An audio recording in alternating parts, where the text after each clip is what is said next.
Bonjour à tous et bienvenue dans ce quatrième tutoriel sur la création de modules Magento. Aujourd'hui, on va voir comment utiliser la base de données et comment créer un formulaire. Alors, dans les tutoriels précédents, vous avez vu comment utiliser un bloc, comment utiliser les contrôleurs. Donc, on va retourner dans notre module pfFilm.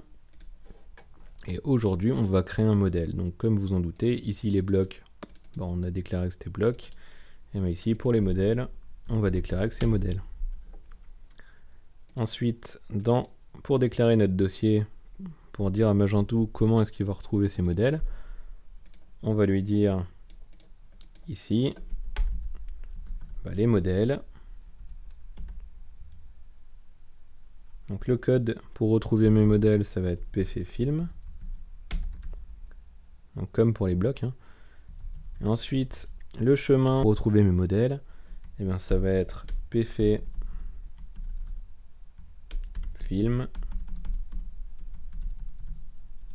modèle.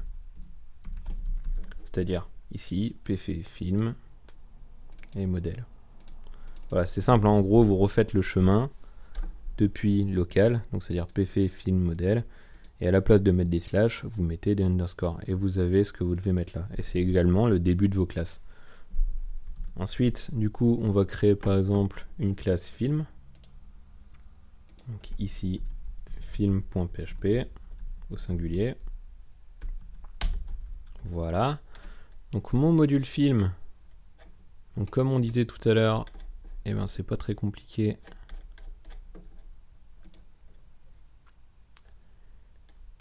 Il faut juste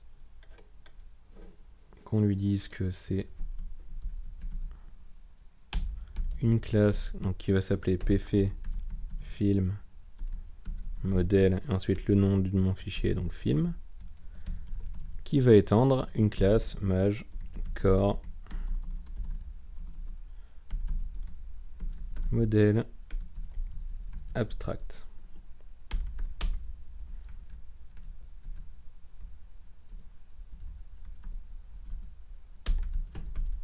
Voilà.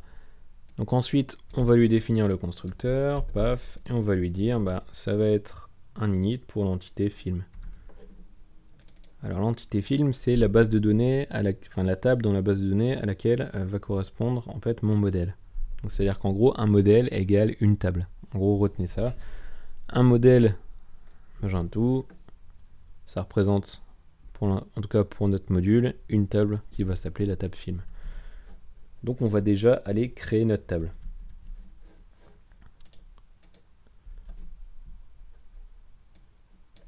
Donc on va aller sur notre serveur Magento. Voilà. On va aller dans MySQL.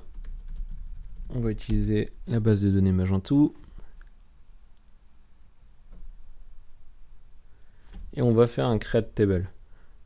Alors, allez voir dans le tutoriel. Donc vous allez voir que le tutoriel, en fait, il vous dit de faire un create table Magento pfFilm. Voilà. pfFilm, note nulle. Donc ça veut dire que on va créer une table qui va s'appeler pfFilm, qui va avoir deux champs. Un champ ID pfFilm, qui va être un entier 11 auto-incrémente, et c'est la clé primaire. Et un champ nom pour le film, qui va être un varchar d'une taille de 100. Ensuite, vous validez, et hop, votre table sera créée. Alors, une fois que ma table est créée, du coup, ce que je vais faire, c'est que je vais lui dire, ok, mais maintenant, ma table, il faut que Magento sache que j'ai une table. Donc, dans mon modèle, en fait, pour ça, on va lui déclarer un ressource modèle, c'est-à-dire comment mon objet film il interagit avec la base de données, en fait. Donc là, on va lui dire, ok, donc mon ressource modèle, on va lui donner un code pfFilm ressource. Ce code-là, on va le copier. Et on va ouvrir la balise juste en dessous de pfFilm. Ça va être notre section pour définir nos ressources. On va lui dire que nos ressources vont être déclarées donc dans le dossier pfFilm modèle ressources. Donc on peut déjà créer ici un dossier ressources. Et on va lui dire qu'on a une entité qui va s'appeler film. Voilà, qui va s'appeler film. Et la table correspondante dans la base de données Magento, ça va être la table qui s'appelle pfFilm, qu'on vient de créer juste à l'instant.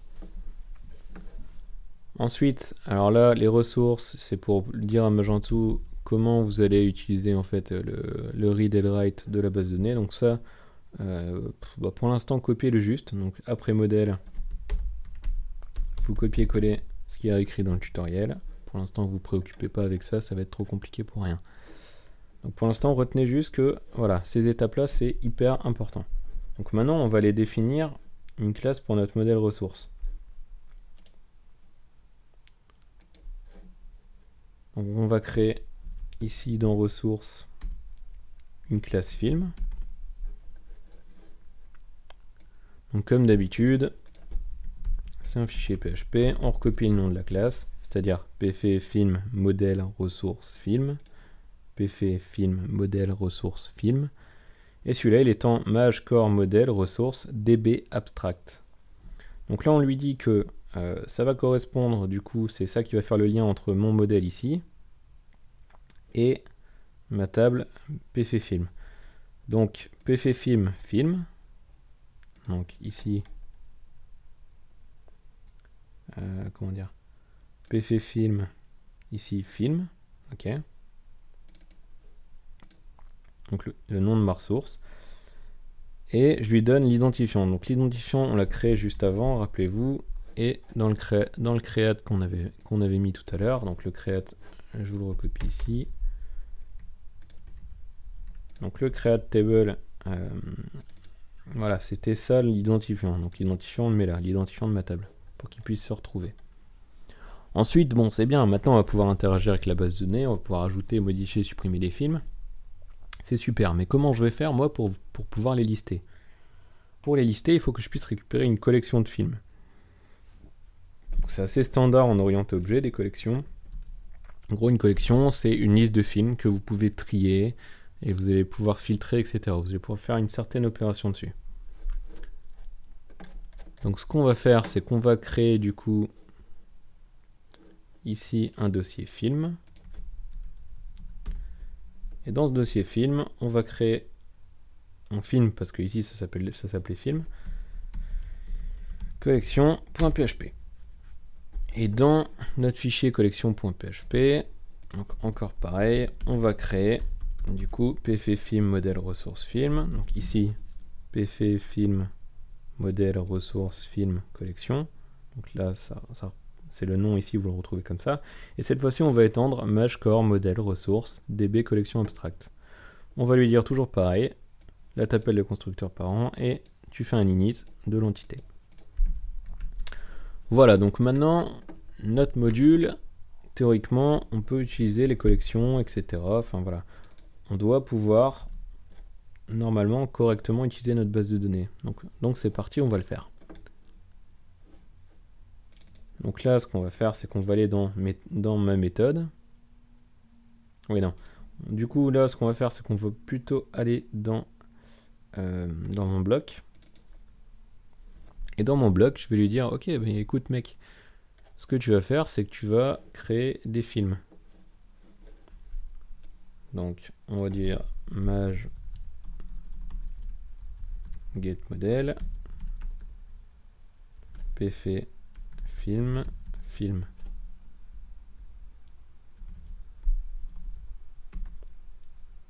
On va dire que le film, c'est ça. Donc là, du coup, hop, j'ai créé un objet film.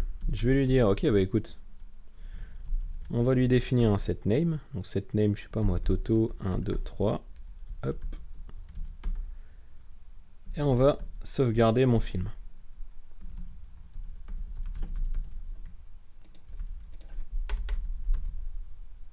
Donc là, Toto 2, 3, 4. Et je vais sauvegarder mon film.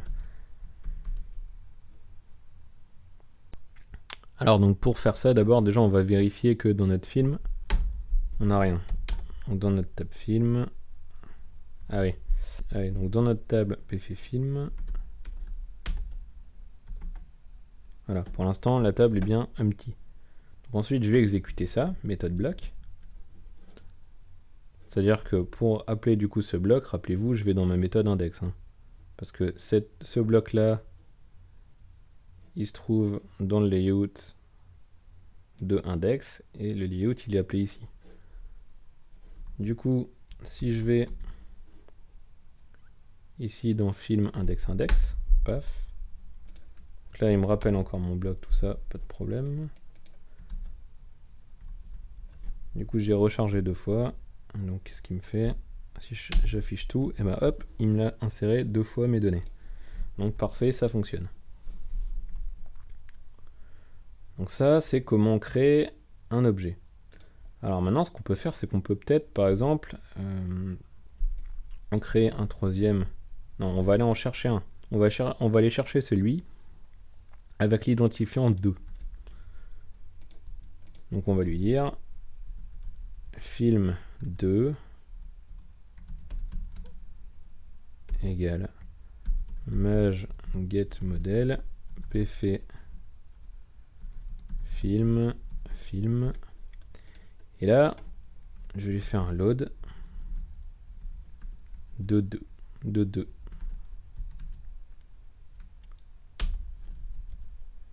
Et là, je vais afficher les valeurs. Donc, je vais dire zend debug, qui est en fait l'équivalent d'un bar dump. Et je vais lui donner film 2. Et film 2, je vais lui récupérer les données donc, pour les afficher. Donc film 2, get data. Donc ensuite, quand je repars ici, voilà, là je vois que j'ai bien l'identifiant 2 et j'ai mon objet, il s'appelle 234. Donc c'était bien 2, c'était 234. Donc parfait, donc ça fonctionne. Alors ensuite, si je veux récupérer un truc par nom, eh ben, il suffit ici que je mette du coup la recherche. Et ensuite, le champ. D'accord? Donc ça va être par exemple nom. Donc ici si je crée un dossier, enfin un film, un nom, et bien si je l'appelle par nom et l'attribut c'est name, donc ouais, on va plutôt l'afficher appeler James. Voilà, ce sera plus simple pour nos amis anglophones.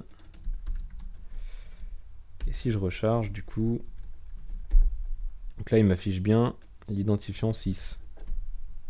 C'est-à-dire que je l'ai créé ici, et ensuite je l'ai affiché.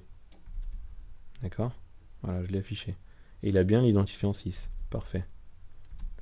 Donc il a bien l'identifiant 6. Donc ça fonctionne. C'est-à-dire que vous mettez d'abord la recherche que vous allez rechercher. Donc c'est-à-dire ici c'était mon attribut nom, et ensuite vous allez définir, ben voilà, chercher James dans l'attribut nom, et ben je mets James, et ensuite je lui dis, bah, cette chaîne-là, tu vas me la chercher pour l'attribut nom. Ensuite, si j'ai plusieurs James, ça va peut-être me poser un problème. Voilà, parce que là, du coup, j'en ai 2. Si j'ai rechargé, j'en ai 2, mais pourtant, il me chope que le premier. Parce que quand je vais faire un load de James, bah, il va me récupérer la première valeur.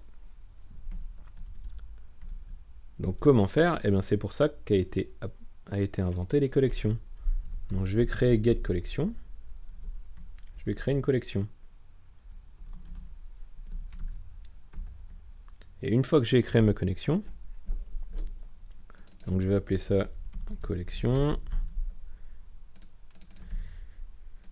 Je vais supprimer ça, voilà. Donc maintenant, si je veux parcourir ma collection, je vais faire un for each pour chaque élément de ma collection que je vais appeler un film.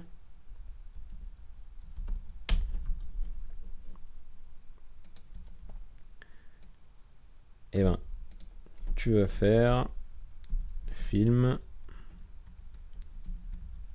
get name. Et du coup là, si je recharge, et ben hop, voilà, get name, parfait, ça s'affiche. Alors pour que ça soit un peu plus lisible, ce que je vais mettre, c'est que je vais afficher un BR à la fin.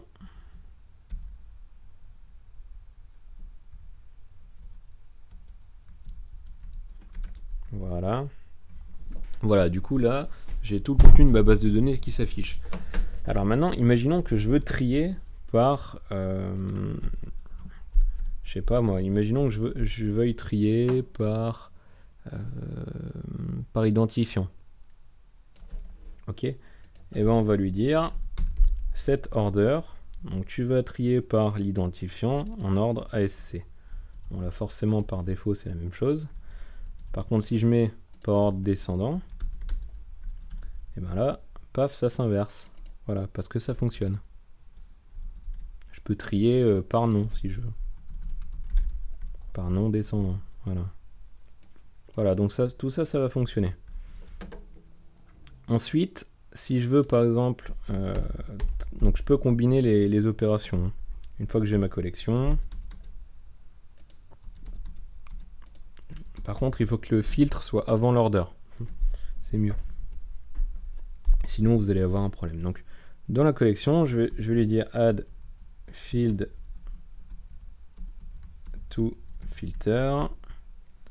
Et je vais lui dire, tu tries par nom, tu filtres par nom, pardon. Et tu vas m'afficher que ceux qui s'appellent James. Tout simplement. Donc du coup, ici, dans collection, j'aurai théoriquement que ceux qui s'appellent James. Et ils vont être triés par nom ascendant. Donc quand je recharge, paf, j'ai que James et c'est bien trié par nom, mais comme j'ai que 2 noms qui s'appellent James, forcément, c'est un peu débile. Voilà, donc ça fonctionne. N'hésitez pas à retrouver ce tutoriel par écrit sur mon blog à l'adresse www.pierrefait.com. Si vous êtes membre Premium, vous pourrez télécharger le code de ce tutoriel s'il est disponible tout en bas de l'article dans Documents à télécharger. Cliquez sur le lien, vous récupérerez alors une archive avec les fichiers que j'ai créés pour ce tutoriel. Si vous avez une question ou une remarque, n'hésitez pas à la poser tout en bas du tutoriel dans le formulaire prévu à cet effet. J'y répondrai dès que je pourrai.